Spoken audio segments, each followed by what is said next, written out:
Yeah, yeah. Like she sets up a fairy garden every year. I always start caring about the garden every year, and then as soon as school starts back up, it goes. It's really bad. So This little fairy garden, you know, like the, yeah. yeah. Oh, that's cute. Like, she'll go all out for it. Oh, that's good. That's good. I used to be, but now I'm like outdoors. All right, ladies and gentlemen, let's go ahead and continue with where we left off yesterday. So we looked all at equations of lines. Let's do a quick snapshot review. These three forms are muy importante for you to know. Standard form, A, B, and C, they have to be non-fractions. A has to be positive. Point slope form, x1, y1 represents a point on your line. M represents the slope. Slope intercept form, M represents the slope, B represents the y-intercept, and this is really helpful for graphing, which we'll look at today. Because many people prefer this form for graphing, let's see if we can start with this next example. Given the linear equation below, can you write it in slope-intercept form? Essentially, which variable would we have to get by itself? Y. Good. So we would subtract 2x to all sides, and that would give me negative 5y is equal to negative 2x plus 15. Finally, what undoes multiplication? Division. So we would divide each side of the equation by negative 5. And this is sometimes the tricky part. How would I write this as a slope? What is negative 2 divided by negative 5? Or what's a negative divided by a negative? Positive. And then what would the slope be? 2/5. Good. So we'd have 2/5 x minus 3.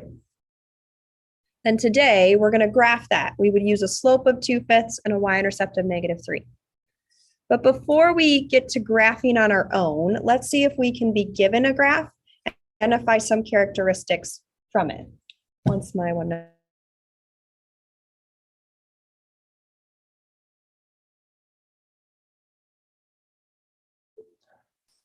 Oh, momento.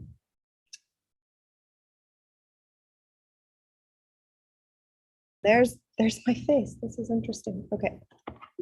I don't know. Difficulties, technological. There we go. Okay, now we're back. Okay, so example 4. Find the slope of the line given. So a key in being able to use slope is to identify 2 points. So if I'm looking at this graph, probably the points that seem to be showing up more clearly is this point, which I would identify going from the origin. It would be at 3, 0. And then this point here coming from the origin, I would go to negative 3, 3. It's a weird thing. And do you guys remember that to identify the slope, if it's on a graph, you'd be looking at the ratio of rise to run? Yes, hopefully remember that. It's from yesterday as well. Slope is equal to the ratio of rise over run. So I would start, you can start at either point, but I'll start at 3, 0. And I would rise, and I can see that I would rise 3 units. And then I would be running, if I count those units, it would be 6. Now, a few things you have to remember when graphing. If you rise any number, that's considered a positive value. If you run to the right, it's considered positive. However, if you fall, so if you go down in any direction, it's considered to be negative. And if you run to the left, that's considered to be a negative direction. So if I'm using that kind of key to help me identify this slope, I rose 3, so that would be a positive 3.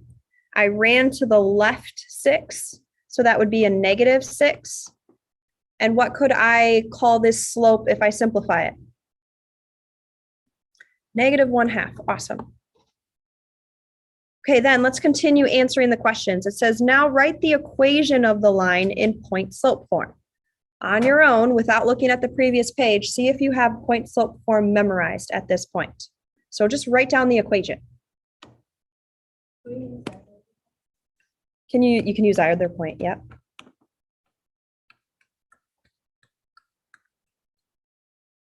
Okay, once you write it down, look up, see, do I have it memorized? Did I get that correct? Oh, you're actually plugging it in. That's great.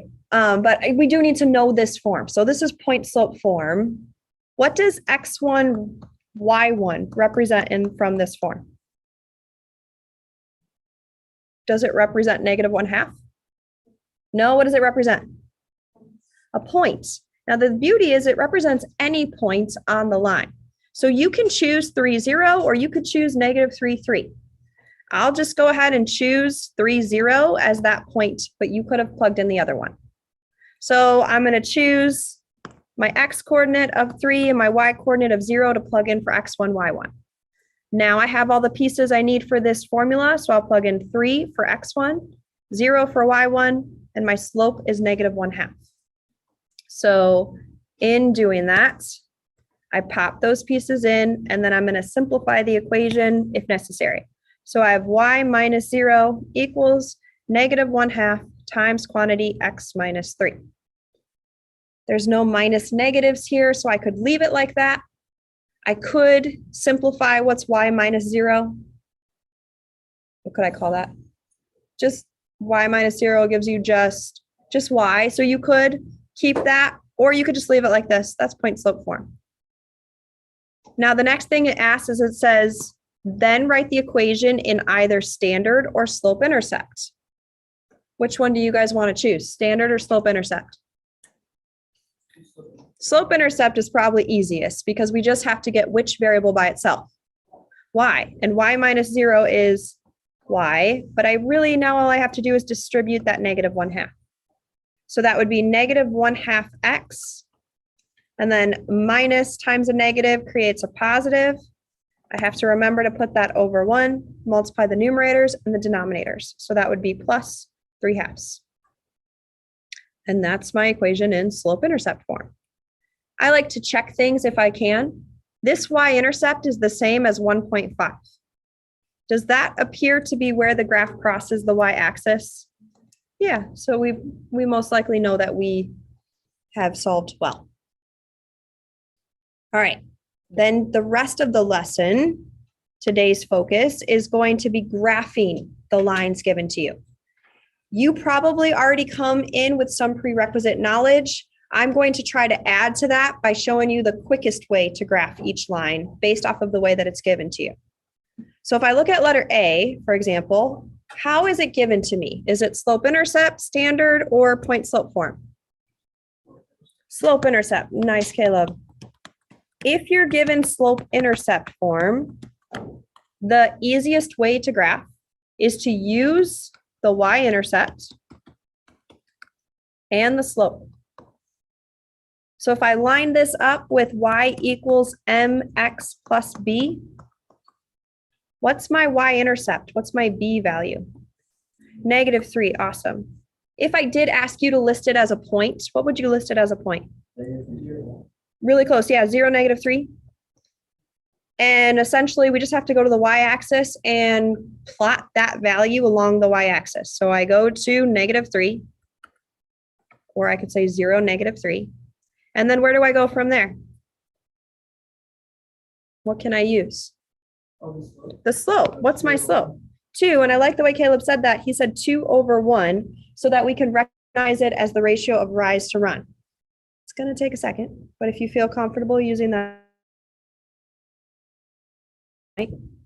from -3, you would go up to right 1, up to right 1, or you could go down 2 into the left 1. And the reason you can go down 2 into the left 1 is because a negative divided by a negative is a positive. And I'm sorry, guys, I'm trying to move that. And after we have those points, we would go ahead and graph. On to letter B. Letter B. Closed system resources. Don't know what that means. Okay. Yes. Ah, great question. So letter B, I can't really ask you what form is it in because it's in almost standard. Now, is it still the equation of a line? Yeah, because it has an x to the first and a y to the first. So if it appears to be in this format, here is the quickest way, or we might say the most efficient way to graph. Use your x and your y intercept. So you guys practiced this in last night's homework. Let me show you very quickly how to solve for it. If I'm finding the x-intercept, we let y equal 0. Well, if y equals 0, what's 4 times 0? 0. So that just falls away. And I have -3 times x is equal to 24. And I solve. So what undoes multiplication? Division. So I would divide by -3, and that would give me x is equal to -8. If I asked you to list it as a point, you would say -8, 0, but right now I'm more concerned with can you graph it? So along the x-axis, you would go to that intercept, -8, and you would plot that point. Same thing, you would then find the y-intercept. So you would just let x equal 0. And in this case, if I let x equal 0, -3 times 0 is just 0. So now that part of the equation falls away. And I'm just left with 4 times y is equal to 24. And then I can solve for this. So I would divide both sides by 4. And I find that y is equal to 6. So along the y-axis, I go to the point of 6. Now I have 2 points on my line, so I can go ahead and connect those to form a straight line. All right, we've covered slope-intercept. We've covered basically what standard form might look like, except the a value was negative in that case. Now the last form we want to look at is, what form is letter C coming to you in? Point slope, good. Point slope, quick reminder, is y minus your y coordinate equals your slope times quantity x minus your x coordinate. If you have point slope form, the quickest way to graph is to use your point. So use your x1, y1. Let's talk about what the x1, y1 would be. You have to look at what's been subtracted from the x to find your x coordinate. This can be a little bit tricky. What's been subtracted from x to create a +2? -2, awesome. Because if I think about this as x minus -2, that's what's creating that positive. So -2 would be my x coordinate. What would be my y coordinate? What's being subtracted from y? 2. A rule of thumb with point slope form is you can just take the opposite of the numbers that you see. I see a +2 for x, so I'm going to make it a -2. I see a -2 for y, so I'll make it a +2. Caleb. Okay, so did you get -2 for x because you should do the -4? No, I got the -2 for x because I know that the x point is what's been subtracted from x.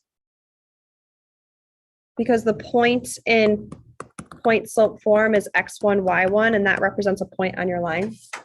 So I'm trying to line up what number correlates with x1. And because it's been subtracted, I have to know that it's really a -2, which creates that plus sign there. Does that make sense? Okay, so now we use that point, -2, 2. And where do you think I can go from there? Awesome. So Caroline's using that slope, -4/5. Awesome. So we could call this -4/5, or you could call this 4/-5.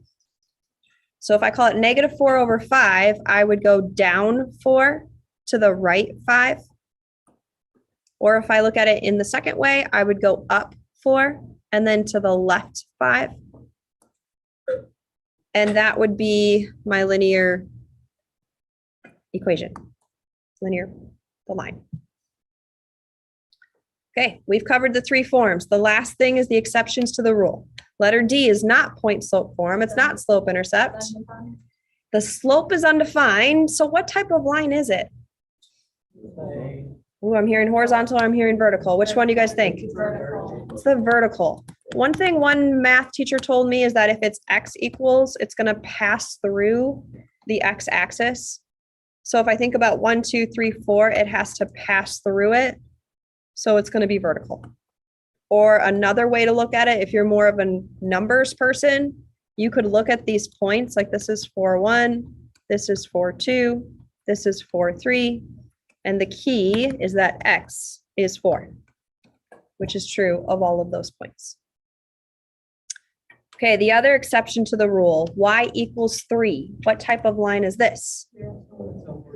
Horizontal, awesome. The slope would be equal to 0. And if you would like to, you can think about the fact that it has to pass through the y-axis. So we're going to go to 3 along the y-axis and pass through it.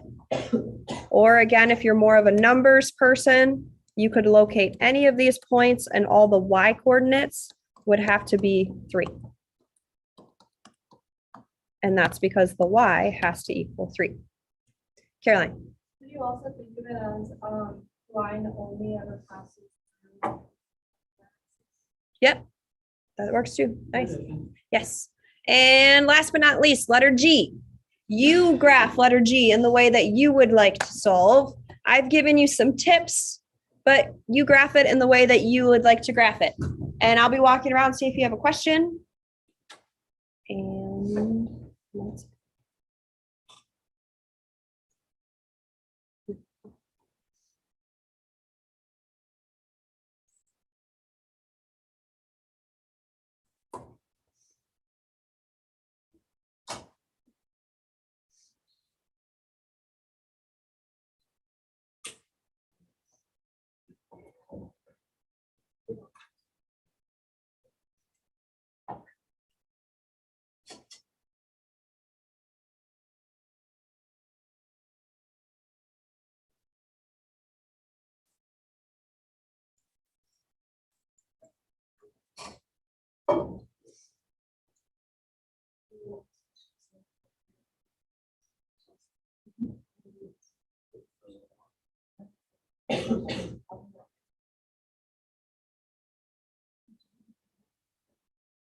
All right, guys, I'm seeing a lot of people using the quicker way to graph, which they're finding the y-intercept and the x-intercept.